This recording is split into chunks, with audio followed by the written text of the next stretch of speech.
What are you going to do with your life that's going to be fulfilling to you? If it's just money, and by the way, a lot of people, that's a great goal for them and that makes them very happy, then I think that you know what you need to do. If your purpose is to be happy, then that's okay. And there's no judgment on either one of those things. But money will be an obstacle and you do have to compromise. I think sometimes we put too much emphasis on finding our purpose and knowing what that purpose is, and we have to have it scripted out. It's not going to be scripted. It's like the adversity is the good thing. It's the fire.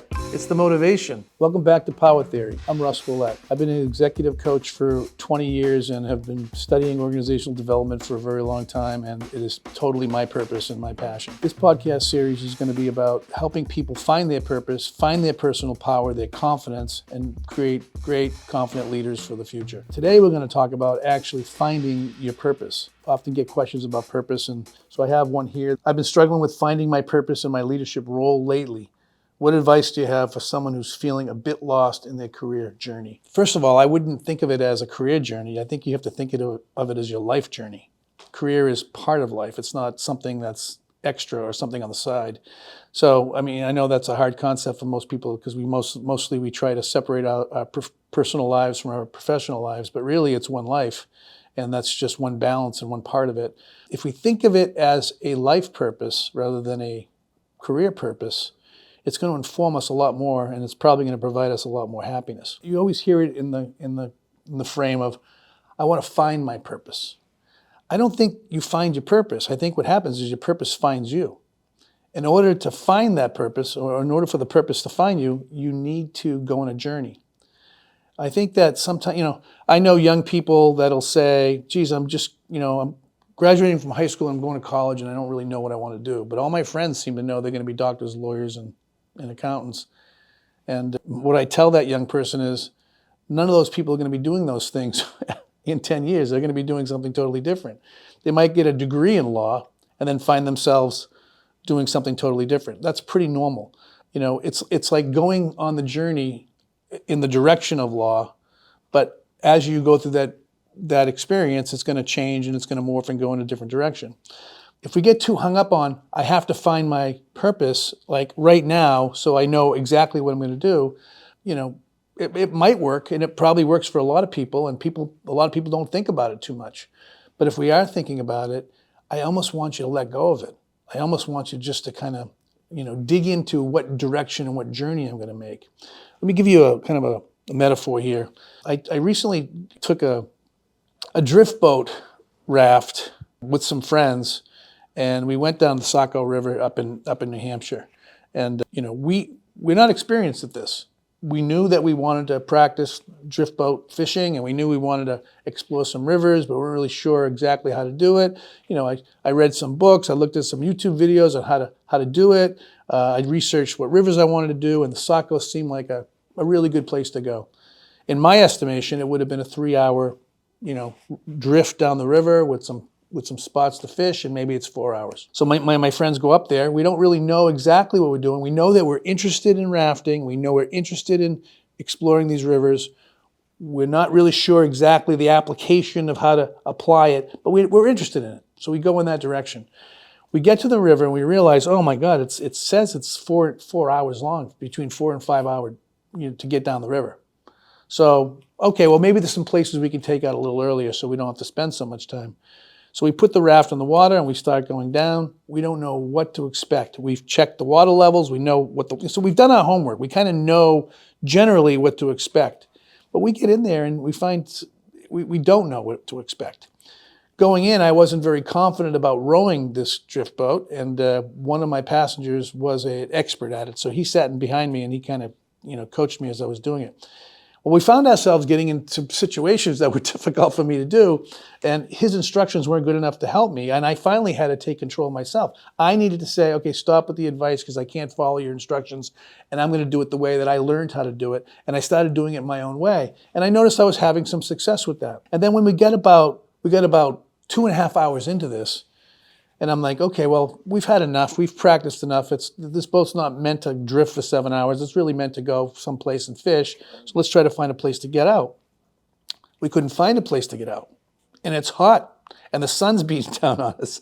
And all of a sudden, I'm saying to people, make sure you drink water, make sure you drink water. Long story short, it took us 7 hours to get off the river. And I look back, and the last part of the river was so slow, and there was a lot of tourists that happened to be there, so there's people all over the place, and it really wasn't that enjoyable. And we found ourselves just kind of rushing to get off the river.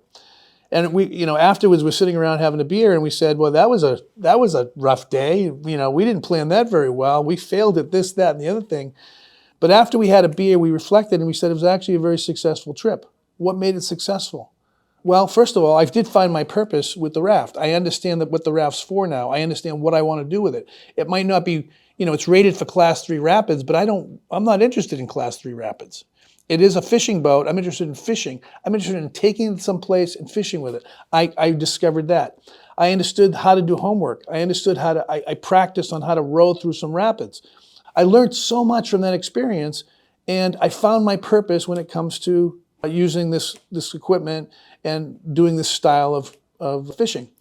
This is almost like a metaphor for what your career life should be. You go into you become a lawyer, and you make a contract that says you're gonna, you think you want to be a lawyer, you think you want to study law, and then you get to a law firm and you realize, well, geez, it's really not what I thought, because in law I really have to find clients. Finding clients is really what's going to help me grow this practice and be a bigger contributor to the firm, and you don't like that.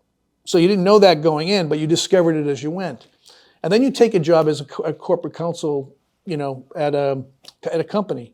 And now you're working with contracts, and the work kind of comes to you, and you're part of this bigger team, and you find out you like that. But then you realize you have some leadership skills. Next thing you know, you're considering becoming an executive at a hospital, right? Well, how can you wouldn't have predicted that you'd be an executive at a hospital when you went to law school. You're not going to be able to predict that. But what you did is you went on that journey. You went in. And it does take some tenacity. It's not like you just, you don't just go and quit after a year. You go and you learn. And at some point you need to know when to stop and when to go in a different direction, especially if you're stressed out or you're feeling fear or there's bad things going on. But but you still need to have a little bit of tenacity, a little bit of grit. You need to muscle through certain things. I had no choice in the river. I needed to muscle through. I think sometimes we put too much emphasis on finding our purpose and knowing what that purpose is, and we have to have it scripted out. It's not going to be scripted. I guarantee that when you go work for a corporation, you might take a job, in accounting, find yourself really interested in accounting, but you really find yourself more interested in contracts, and then you find yourself more interested in doing negotiations of contracts, and then you find that then you get promoted to running the whole contracts department, and then you're so skilled that someone asks you to be a vice president at one of the divisions, and this is how it goes. I know people that worked for Anheuser-Busch, who's the president of Anheuser-Busch, who started work sweeping floors at the plant. Now imagine that, from sweeping floors in high school to the plant to becoming the president, and probably did it all within 25 years, right? Pretty impressive. That's not unusual, but it wasn't because it was scripted. He went on a journey, and that journey stuck. I know people that got degrees in marketing that ended up transitioning into what I do in organizational development. I know people that barely got out of college with C's to turn out to be chief of staff of a Fortune 100 company, right? That's not an unusual story. And what made these things happen is that their possibilities are opened up by allowing the journey to unfold and take place. So if you find yourself struggling to find your purpose in your leadership role, I think sometimes also we've got to think about, well, what's defining the purpose? Is my purpose to become supervisor of a department, to become president of a company? Is my job? I mean, those are great goals, but that's not necessarily the purpose, right? Is my purpose to work with people? Is my purpose to be creative? You see what I'm saying? Like the differences don't have to be so tangible. They can be more personal and emotional, right? What are the things that are going to fulfill us? And how do we find the things that are going to fulfill us? So some of the reasons why you might be feeling that you have to, know that purpose right now, or you need to find, you feel hurried to find it. There are a few things. One is lack of awareness of kind of like not knowing is kind of scary. If we think we can script it out and we can kind of follow that script, And as much as we should follow some kind of goal structure or some kind of a path, we have to be able and willing to deviate from that path. There's pressure of expectations. So listen, if you need to make a certain amount of money, then you need to, you have certain responsibilities. My value system is you need to take care of those responsibilities. So sometimes you can't, quit your job and become a photographer. Sometimes you have to maybe, wait for that time. But it doesn't mean that you can't practice photography, get into communities of photography, maybe take some side gigs regarding that, and you can't kind of evolve until you build the confidence to do that. But there are expectations. There are expectations from the people around us. I remember when I was in finance for a long time, and I had a very good career in finance. And I remember I was starting to teach college courses, and the dean or the president of the college came to me and said, hey, took me to lunch and said, why don't you go to graduate school and become a doctor? And I said, oh, well, I don't want to do that. And how can I possibly do that? I mean, I have children at home, I have responsibilities, and I'm going to quit school and quit work and go do that full time. And so she suggested some resources, and I went and looked at it, and I got very excited about it. So I ended up transitioning into coaching, and there was a financial problem for that. That was difficult for me to do, but I had the support. I had the support from my family, but there were members of my family that actually stopped talking to me. And what's interesting is you ask, well, why would that happen? And by the way, the school I went to, the counselors told me that was going to happen. Why are people going to stop talking to me because I'm pursuing a doctorate degree and I'm going into this other direction? It's because they feared for me. They were afraid for me. I mean, it was bad enough that I was afraid myself, but the people that loved me were afraid for me. There were certain expectations that I had to fulfill. I remember, my dad said to me, Russ, you have a family, you got 2 children to take care of. I mean, you need to save for your retirement. How can you go off and do this, right? Well, I know I need to do that. I need to go in that direction. And after some research, I decided to kind of, directly go in that direction. But there are expectations of me that were resistant. And we see this all the time. And I've seen successful people talk about this all the time. I mean, the expectation on them to do certain things, behave certain ways. And then we have also like societal expectations. When I transitioned into organizational development, it wasn't even a thing at the time. It was like, it might have been used out in Europe and South America, California, but in the Northeast, coaching as a career was really kind of out there, right? There was social expectations. How are people going to perceive me? Am I going to lose credibility? These for a long time, I couldn't even say I was a coach. I used to say I was an organizational consultant or something like that. It'd be all the time because I was worried about what the expectations were from other people. So there are 10 things that people encounter when attempting to find their purpose or actually execute on their purpose. There's a lack of self-awareness about what they want to do, which we kind of just talked about. There's pressure of expectations. There's fear of failure.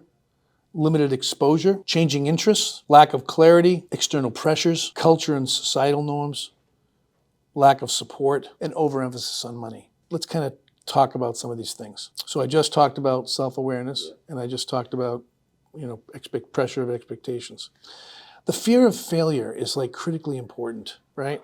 All of us are living with a certain challenge in our confidence, and failure is taught, is not rewarded. At least it's not in school. Failure we know to be a very, very big value. It's a very, very big, important thing where we're going to learn the most and grow the most. But the fear of failure is something that, is paralyzing to a lot of us. And we have to learn to take risks. We have to learn to develop a certain courage. This is the exercise I'd have people think about. What was something that they failed at before? And a lot of people will kind of struggle to try to find something. And then they'll say something that, like, well, this happened and this happened and this, and, I failed. And then I say, well, what'd you learn from that? Oh, they say, then they brighten up and they say, well, that made me learn this and did this, and then I did this other thing, right? That's how you have to embrace that. So I don't want you to, do something, lose all your money, lose your house, lose your family. You're not going to do something like that's drastic. But really put in perspective what these fears are. Am I afraid to teach that college course? Am I afraid to, start taking side things, on photography? I recently had someone say to me who's in real estate, and real estate's not doing that great now. He's so afraid to switch out of real estate because he's so invested in it, right? And then when I ask him about doing other things, he comes up with an excuse for every one of them, and I can link that right back to fear of failing, or fear of being exposed, or fear of his ego, or if there's a lot of things in there that people struggle with. We really need to put that fear in perspective, right? Limited exposure. How do we get exposed to these things? So if I want to go in a different direction, so the hospital executive who was originally a lawyer, how did he get exposed to those things? Well, he probably did some networking. He probably sat on boards.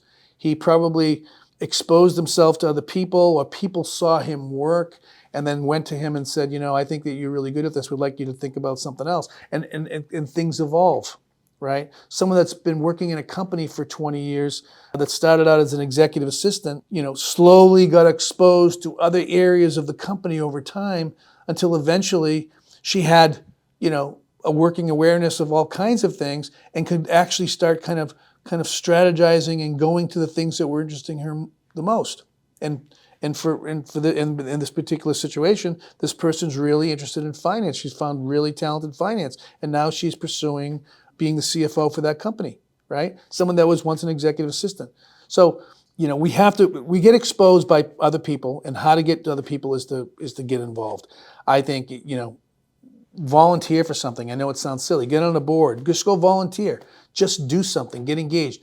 Just think of it as beginning the journey, right? Interest change. Yeah, so one of the hardest things in coaching, when people come to me and they say, I don't know what I want to do, I don't know what my purpose is, I don't know what I want to focus my time on. It's the hardest thing in coaching because we can't pick it for you. There's not enough dialogue that I can have with you that's, well, let's try this. Let's do an interest test. Let's see what the things that you're good at. Let's look at your values. We can do all that work, and that kind of, gets people to a certain place. But eventually, they're looking to try to figure out exactly what it is, so now they can invest 100% in that and feel confident that they're going in that direction. That's not going to happen. You have to, I think changing interests is a positive thing. There was one time when I was interested in photography, so I went out and bought a camera and took pictures and quickly realized I didn't want to. Once I was interested in motorcycling, I thought I was going to do that. I really love working with heavy equipment. I was trying that. I was thinking about, buying a piece of an excavator, and maybe in my retirement I'd go around and dig holes for people. My wife pointed out that you won't want to do that. I rented an excavator for a week, and after 3 days I realized, no, I don't want to do that. So it's okay to test and try different things. Sometimes you have to have a certain grit to that. And like I was forced on the river to stay on the river. You got to kind of stay in that direction for a while and really learn, what you like and what you don't like. But your interests will change, and I think that's completely okay. So I think that kind of feeds into really finding your purpose. And again, we talked about external pressures, right? I mean, money is a big thing, right? One of the first questions I ask when someone says, I really like to think about, taking a chance on something, or I want to shift into another department or something like that, I say to them, well, what's the money pressure? And they'll say things like, oh yeah, well, I need to make so much money, right? Well, that's limiting in some extent, right? If you're, I can tell people how to make money. I mean, I can give them the number to somebody they can go to and they can make money. If you want to, if you wanted to make a lot of money 10 years ago, right? I give you the number to a mortgage broker. Those people make a lot of money. Who wants to be a mortgage broker? Well, I don't want to be a mortgage broker. Well, then really, what is it, right? It's almost like you're going to have to be able to, mitigate that in some way. But money is, if it's overemphasized, if money is the only goal, then that's your purpose. Figure out a way to make a lot of money. There's lots of things you can do to make money. I'm reading this as there is sacrifices or compromises that you'll need to make. Yeah, right. If I'm coaching somebody and I say to them, what's your future goals? And they'll say to me, I want a house on the beach. Awesome. That's a great goal. So, That means do whatever you have to do. It doesn't matter what your purpose is. Do whatever you have to do just to have the house on the, that's the goal. But that's not what we're talking about. What are you going to do with your life that's going to be fulfilling to you, help you grow, help you explore, help you build confidence, and get you a place that you're comfortable at some point. If it's just money, and by the way, a lot of people, that's a great goal for them, and that makes them very happy, then I think that you know what you need to do, right? That becomes your purpose. If your purpose is to be happy and do something that's interesting, then that's okay. And there's no judgment on either one of those things, right? But money will be an obstacle, and you do have to compromise. One client I had... I feel like this is a larger conversation about values, right? Yeah. Right. Money is really just one value of many. Yeah, it is, and that's a great point. Yeah, so when you're trying to figure out, one of the exercises that you could do is really kind of explore your values. So I'll ask questions like, what's the favorite part of your day? And the person, this is a true story, the person says, well, it's coming home and seeing my dog. And I said, well, what is it about the dog? And she says, well, first of all, he's always happy. He appreciates me. There's a certain amount of connection that I have with him. It's like all my stress goes away when we spend time together. I'm sending him to training. We're doing some training. We're doing training, field training, and we're learning how to, retrieve game, and he's learning how to do certain things. And that provides like a ton of value to me. So hearing that story, what do I hear? I hear all the values. I hear connection. I hear commitment. I hear, helping other people grow, or this other being grow. Kind of being positive, right? So these values are different than I'm going to make a lot of money and so on and so forth, right? They're different. You have to assess what your values are, and there's certain tools you can use to do that. But if you ask yourself a couple questions, what do you want people to say about you when you retire, or what are your favorite things to do in life? And you don't just write those things down, but you write down the parts of those things that are important, right? That tells you. That kind of defines your value system. Now, every time your part of your value system is filled, you're going to be happy. You're going to connect to that. That's going to be important. Every time those values are stepped on, so for example, this person, one of the values is connecting with people, right? If connecting with people is something that this function or this career or this direction or this task isn't going to allow you to do, it'll be fun for a little while, then it's going to get old. It's not going to be fulfilling, right? Me working in an excavator all day, right? It doesn't allow me the connection that I need to be able to do that I need in my in my life. So therefore, it'll be fun for a little while, but it's not going to be lasting. So yeah, values are important. If money's a value, then you need to dig into and go in that direction. But if it's not, it's not. One of the questions people say is, well, how can I run my if I'm a leader or I'm an employee working for a leader, do our values need to be the same? I would tell you from experience that most of the human beings in the professional world or in the working world that I work with, and we do a lot of values analysis, our values are pretty much the same. It comes down to, being productive, having respect, feeling appreciated. It comes down to a bunch of kind of common values. Now, the priorities of those values might be different, right? And then each person has another whole set of values that are different from everybody else's. So the fact is that your values are never going to 100% match all your employees. It's just not going to happen. There will be some common ones. Those common ones are usually found in when companies write cultural values, or they write out, they make a list of the values of the company. Those are expectations that are pretty common to most people. But if my value is I want to win that contract, and that might not be, another person's value, that's okay. Because I'm going to take care of that, and they're going to take care of the other thing. So I don't think the values have to match completely, but I think common, modern, kind, common values are going to be pretty much the same across the spectrum. And if people don't want to, if being trustworthy or having humility, if these are values of the company and they're your values and other people don't have those values, you can learn to work around them. They will cause a little bit of conflict, but not really that bad.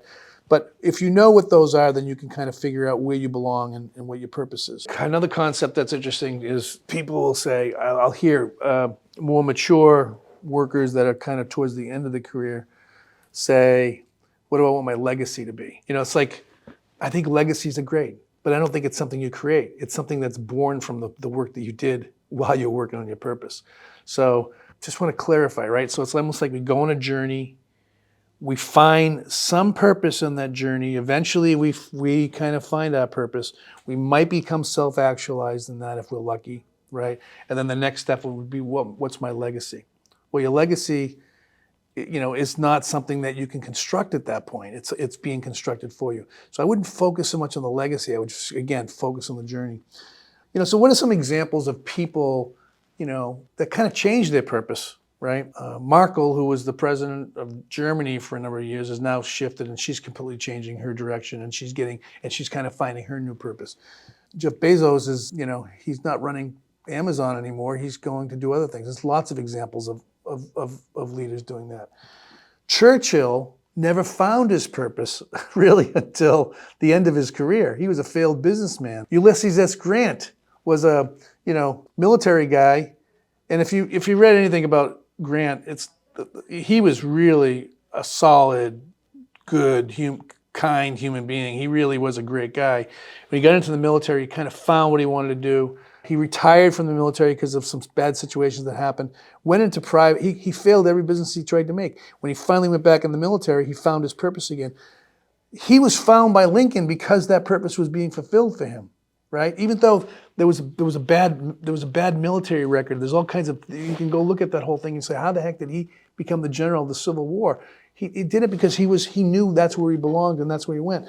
So he couldn't necessarily. So when he tried to change, he couldn't, and he went back to what he was good at. It's funny, if I have to think about stories of people that kind of have had to make the change, it kind of looks like this. I started out in a job. I got out of college with a degree in, you get out of college with a degree in marketing. And then you find yourself, not wanting to be in sales, so you decide that you're going to get into finance. You got an opportunity to be in finance. Even though you flunked accounting in college the first time, now you find yourself in finance at a Fortune 100 company, right? And then as you go through that process, you struggle with the numbers and the finance stuff because you have no background in it, but you find that you're really good with people. And then they start giving you roles where you have to work with people a lot, right? And then you decide at some point that I'm really good at this other stuff. I'd really like to go in a different direction. And what usually hits you is a sense of unhappiness, a sense of fear, probably anxiety. There's probably some, you're not probably performing at your peak, right? Or you're over-worrying, or you're a perfectionist, or whatever those things are kind of going on. Maybe guilt, right?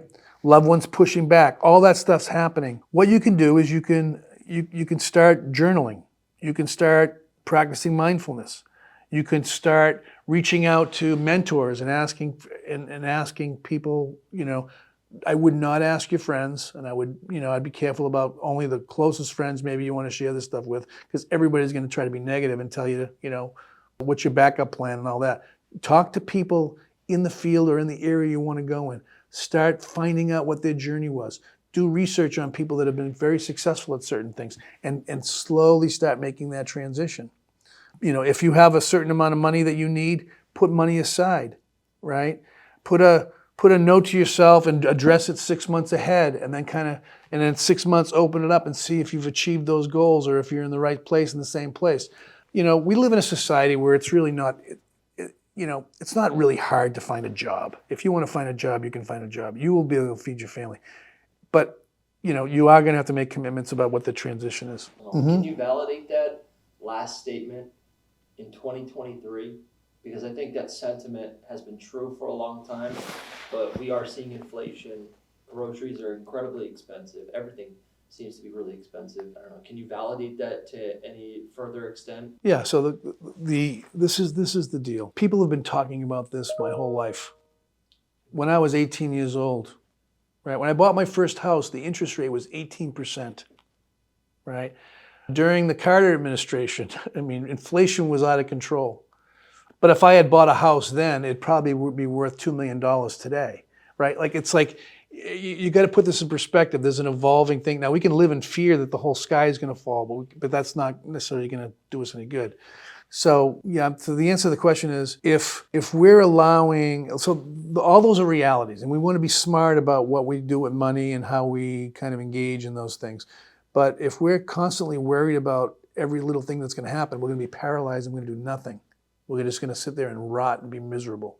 You know, and I think the ethos today is a little different. It's not necessarily about the ethos, 30 years ago was, let's get a job, let's make some money, let's buy a house, let's retire, let's do all, that was kind of the plan.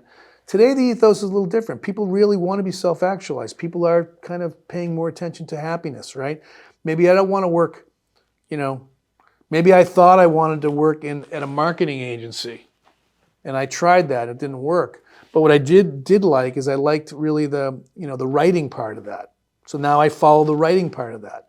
And I find myself getting involved in, now I get a job with writing. And it might not be enough to pay the bills, right? But you muscle through that until it does pay the bills, right? Or you figure out that that's not part of your journey and you go another direction. So I guess what I'm suggesting is you need to go on that journey. You need to be smart about it. You need to make sure you take care of your priorities first. And maybe you have to wait to go on that journey. Maybe you have to save money in order to do that. But at some point, right, your life is calling you to something else. You might not know exactly what it is, but you need to kind of at least test it and go in that direction, right? And be willing and open to accept it. So if we're living in fear and we're worried about interest rates and we're worried about what's going on in Russia, and I mean, those things are real things. I mean, I don't want you to ignore those things. But if we're going to be living in that all the time, right? I think that, some of the best successes come from adversity, right? I think the best time to start a business is in a recession. Why? Because everybody's struggling, and it's like, and things are going to have to change, and you can kind of really be innovative about where the value is, right? And the people that say, well, the economy sucks, so therefore I'm going to freeze up and do nothing, right, is going to come out of that economy with people that were hungry and their backs against the wall and figured out new things to do and went out and did it. You see what I'm saying, right? It's like the adversity is the good thing. It's the fire. It's the motivation, right? If our mindset is, oh, things are tough, I'm going to hunker down, that's okay too if you have the means and that makes you happy. But don't use it as an excuse to do nothing, especially if you're not happy. So people say, there's lots of resources you can go find and look at regarding fulfillment and self-actualization, and my advice is study all the ones that interest you. It's all good stuff. But there's certain key moments in our lives when we find things that are important to us regarding the purpose and might give us a little fire. I read a book, Viktor Frankl, and this is a book written after the Holocaust. He was, when he went into the camps as a Jewish person, he had his doctoral dissertation in his hand. He had it with him, and they took it from him. And this scholar, this would-be scholar, used the time in the camps to study what was going on with people. It's truly amazing. And I think there's a lot of really good stuff in there, but my takeaway from that is basically, for me, it was that we have choice, we make choices, right? And that was his thesis. His thesis was, we have a choice to make. Even though he didn't feel like he made many choices, the choices, he did make choices when he could. There's one example, we were standing in two lines and he had to choose which line to get in. And they were kind of making him go in one line, and somehow he said, no, I want to go on the other line. And he made the choice and went in the other line. And he only did that because he wanted to make a choice. That's all he wanted to do. He just wanted to make a choice.